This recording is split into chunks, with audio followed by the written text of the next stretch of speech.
Thank you, Ms. Moderator, for facilitating today's webinar. Assalamualaikum and very good morning to everyone. As you guys know, today we will talk about responding effectively to inappropriate behavior. Before I start, let's watch this video. Tugas seorang guru bukan saja untuk mengajar, malah Bangun! Syah, tak nampak ke saya kat sini? Apasal? Cikgu ada masalah ke apa? Saya tak ada masalah, kamu tak ada masalah. Paper kamu fail lagi kali ni. Macam mana kamu boleh fail? Kenapa saya fail? Saya fail sebab cikgu yang failkan saya. Takkan tu pun tak boleh fikir. Aduh, bajet gugut dia Syah, ni. kamu hormat sikit saya sebagai cikgu kamu, okey? Tahu takut. Ada brand dia. Takut dia. kadang-kadang aku memang terasa dengan perangai murid-murid ni. Tapi amanah sebagai seorang guru lebih penting daripada perasaan terasa tu. As you guys can see from the video, it shows that students are showing an inappropriate behavior towards the teacher, right? Do you guys think that it is important for the teacher to know the ways to deal with that behavior? Yes, it is very important. Let's start with the first thing on today's topic, which are the principles for dealing with inappropriate behavior. So, these are the 6 principles. Let's go through one by one. The first one is by using disciplinary strategies, and those strategies must be consistent with the goal of creating safe classroom environment. We need to achieve the order, but we also need to choose strategies that support our relationship with students and allow them to save face in front of their peers. Meaning that, please do not embrace the students in front of their peers. So, you must wonder, right, on how to make sure that we preserve our relationship and at the same time, we want to protect students' dignity. You can separate the student's character from the misbehavior that they did. Instead of attacking the student and saying that he is lazy, we must talk about what the student has done. So, for an example, you can say, "You have not handed in the last week homework." So, we do not emphasize the character of lazy, but we emphasize the misbehavior that he did. That way, it will help him to save face in front of their peers. The second one is keeping the instructional program going with minimum disruption. Interventions are risky. Why I say risky? Because we cannot allow inappropriate behavior to interrupt teaching and learning process. And at the same time, we must realize that intervention strategies to cope with the inappropriate behavior can be disruptive. Therefore, we must try to anticipate potential problems and head them off. Meaning that we need to pay attention to the potential problems that might arise and prevent it from becoming worse. If we decide that disciplinary intervention is necessary, we need to be unobtrusive as possible. The third one is considering the context of students' actions. Behavior that is acceptable in one context could be unacceptable in another. There is certain actions that is obvious and clear about what is wrong and right. As examples, punching another person or stealing property are obvious violation. It is obviously wrong. However, there are behaviors that are not so clear. For example, in some classes, sitting on your desk, chewing gum, and chit-chatting while doing individual work are all considered as misbehavior. But in other classes, these actions are perfectly acceptable. It depends on particular teacher's tolerance and also the standard that sets by particular school. Therefore, we need to make students clear about that. The fourth principle is to be timely and accurate when responding to inappropriate behavior. Teacher needs to correct misbehavior as soon as possible, and interventions need to make accurately to all the students involved in the misbehavior. Two common errors that teachers make when attempting to handle misbehavior are timing and target mistakes. As example, Fahmi might kick the backpack of girl in front of him, and the girl gets reprimanded for yelling in class. So in this case, Fahmi and the girl both get reprimanded. So, care must be taken to respond accurately and in a timely manner. The fifth principle is to match the disciplinary strategy to the misbehavior. We can classify the misbehavior into three categories, which are minor, more serious, and chronic misbehavior. Based on these three categories, we need to select a response that is congruent with the seriousness of the misbehavior. More details on how to handle each of these three categories will explain later on.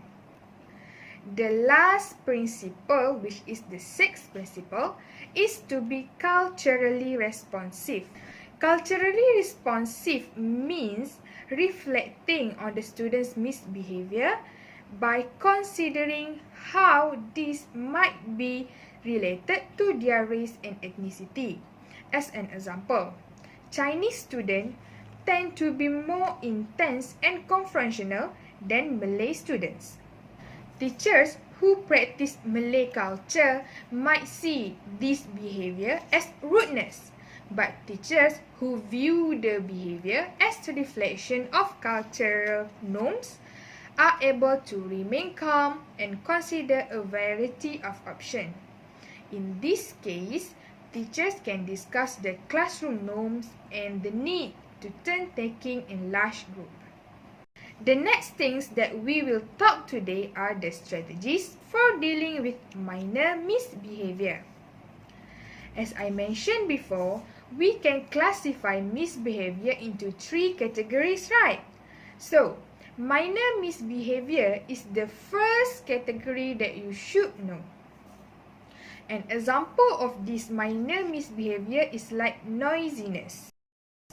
Okay. Basically, there are three strategies to deal with minor misbehavior, which are nonverbal intervention, verbal intervention, and non-intervention. Let's take a look on the first one, which is nonverbal intervention. These are the four kinds of nonverbal interventions that we can use. We can make facial expression, eye contact, hand signal, and we can also move closer to the misbehaving students. We want to convey the message that I see what you are doing and I don't like it. Second ways to deal with minor misbehavior is verbal intervention. Verbal intervention can be divided into two, which are non-direct and direct intervention. Non-direct intervention can be done by stating the student's name. It must be enough to get students back on task. And sometimes it is possible to incorporate the student's name into the lesson. So, I give you an example of situation.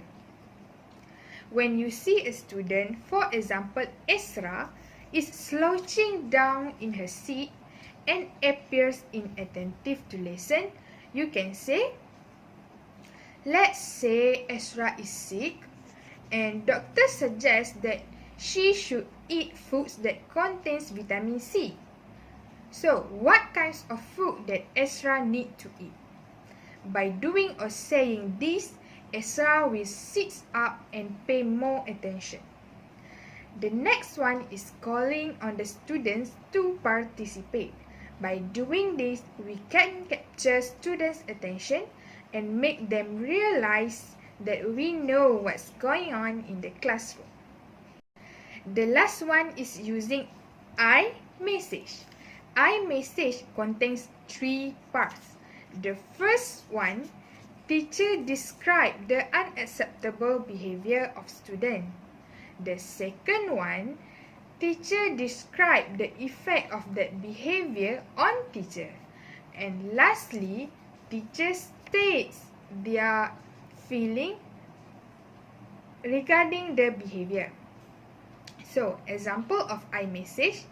When you come to class without your supplies, I can't start the lesson on time and I get really irritated.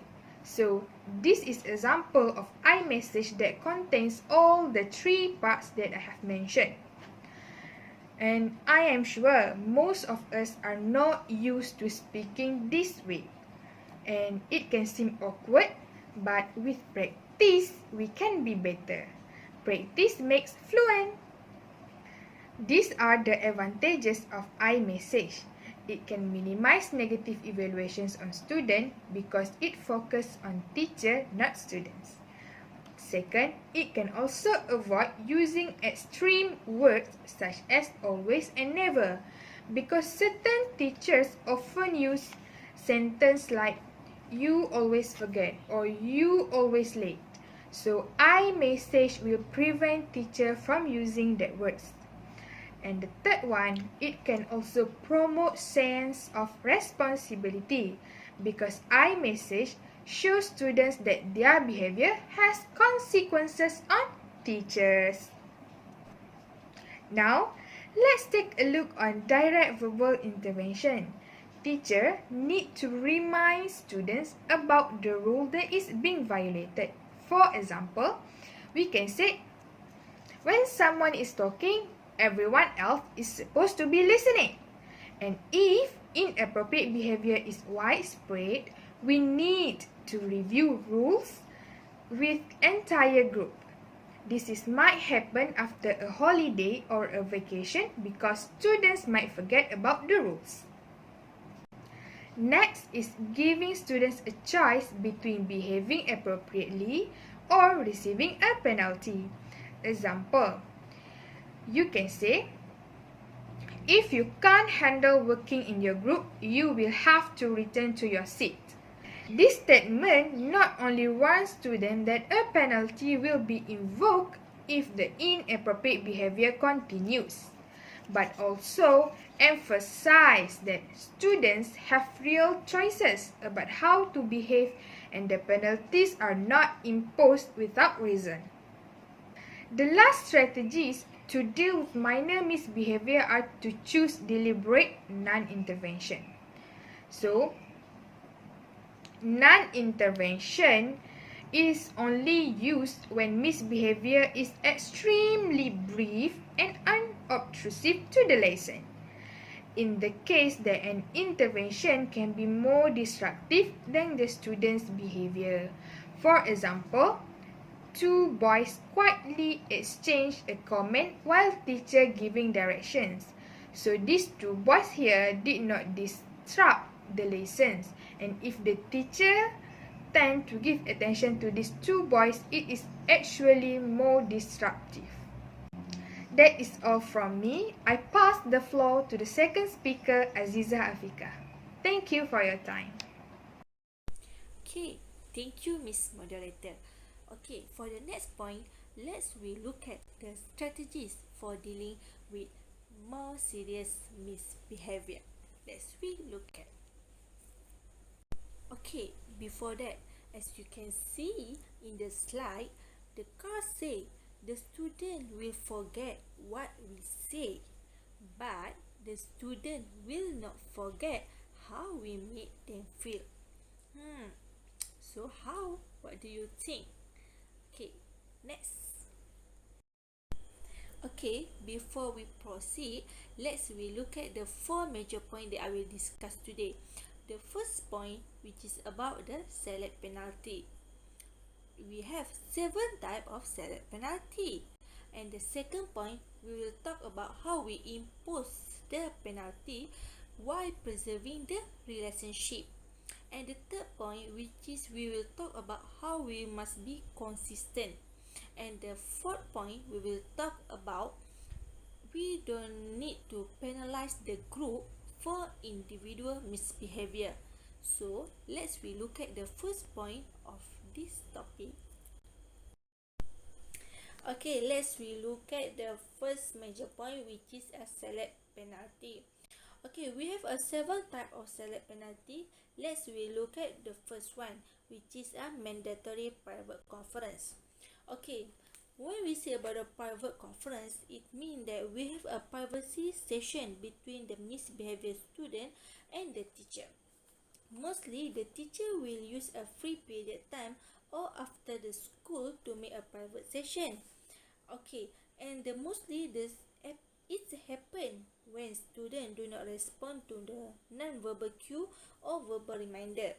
Okay, I give you the situation between the teacher Donna and the misbehavior student. It happened when the misbehavior student say to the teacher Donna that I hate this class. So teacher Donna used the after school period to talk privately with the student and ask what's the problem and what that she did not satisfied about.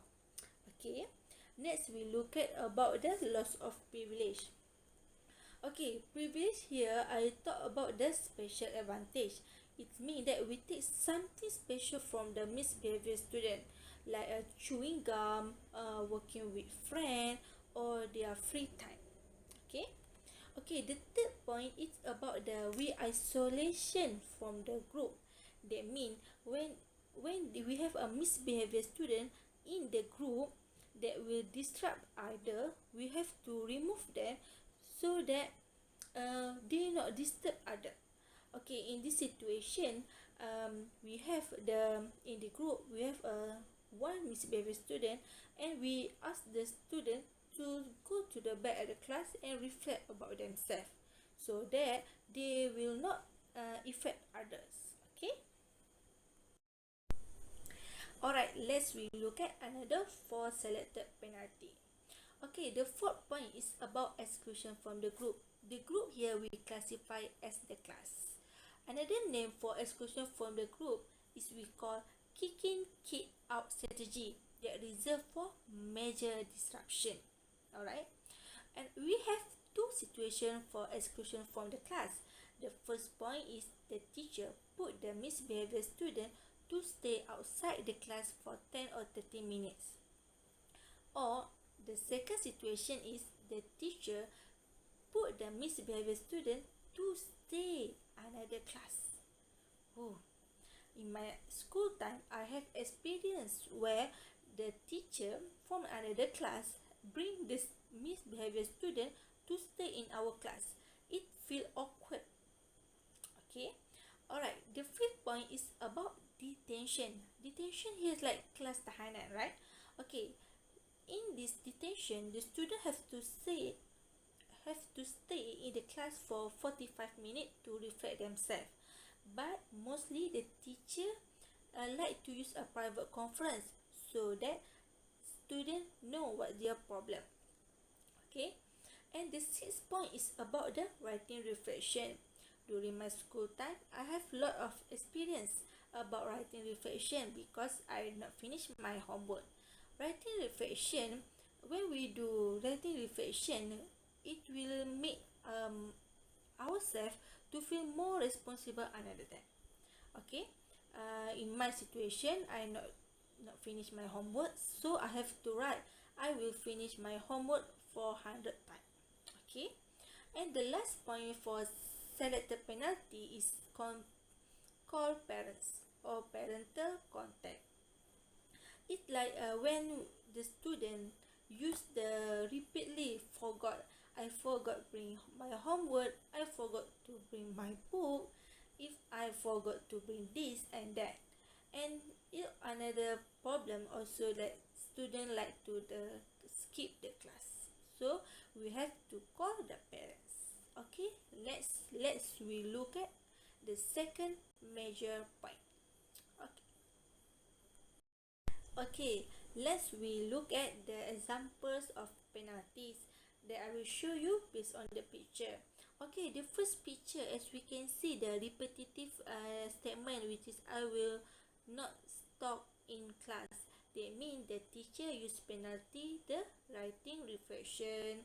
Okay, the second picture is you can see the student stay outside the class. That means the teacher used penalty of exclusion from the group. Okay, great job. Let's read for the next topic. Okay, let's we continue for the second major point, which is impose penalty while preserving relationship. In Malay, we call it menjatuhkan hukuman sambil menjaga hubungan. Okay, we have three types. The first one is delay the discussion. The situation is where when the teacher give a talk in the front and the student talk at the back. So, the teacher have to delay the discussion and go to the student and talk that you sit there and think about what happened.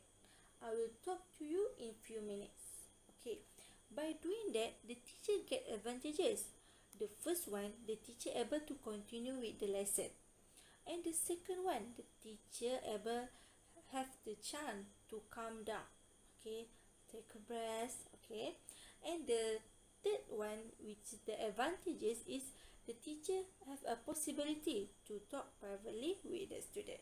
Okay, and the second point, where we have to impose penalty privately, calmly, and quietly. Okay, the situation is like this. When the teacher see the student crumple the paper because of the grade, the teacher should not, hey you, why you do that? The teacher should not do like that. The teacher have to go to the student and say, if you have problem with your grade, we can talk about it. Doing that, the relationship between the teacher and the student will be preserved. Okay, and the third one is the re-establish a positive relationship. Even though the teacher angry to the student, the teacher should not have a blame or grudge to the student. The teacher have to go to the student, let's say example like, let me help you, what you need. So by doing that, the teacher have a positive relationship with the student, and also the student also have the good the good impression about this teacher. Okay, you got it? Good. Okay, here I would like to say from the Michael. Michael say that it's the teacher make difference, not the classroom. So, what do you think? The third major point is be consistent, or we relate to be fair. Okay, the situation is like this. The student with grade A and the student with grade B, they need to get the same punishment, but the teacher just focus the punishment on the student with grade B. We will see that they have no consistent, right? But when we use the hierarchy of consequence, the punishment will be same even though they have different grade. Okay, so the teacher need to follow hierarchy of consequence so that the penalty will be more consistent. We have 4 stages for hierarchy. The first one is verbal warning. Okay, the second one is the name is have to write it down. The third one is we have to get conference with the teacher. And the fourth one, we have to call their parents. Okay, I will repeat. The first hierarchy is they need to have verbal warning. The second one is the name of student is writing down. The third is we have to get a conference with the teacher. And the fourth one is we need to call their parents. Okay, I will show you the example. let's go. Alright, as you can see in the picture is the student is cutting class, and the first violation is the teacher should do verbal warning. Hey, you, like, okay? Just a verbal warning. Alright, the second picture, which is the student still cutting the class, and the second violation is the teacher should writing their name on the report. Writing their name on the report, alright? Alright, the third violation, the student still cutting the class, and the teacher should make the conference or private conference with the students. Alright, make a private talk with the student. Okay, the fourth violation, the student still cutting the class, so the teacher should call their parents. Alright, the teacher should call their parents when they repeat the same things. Okay. Alright, the fourth major point, which is don't penalize the group for individual misbehavior. Alright, here sometimes teacher will use the whole class to get punishment because of one or two misbehave, because teacher thinks that if we do this, the student that misbehave will be not repeat the same things. Okay, but some teacher agree and some teacher will not. Alright, which one do you prefer, teacher? Agree or not? Alright, save your answer. We will proceed with the Miss Moderator.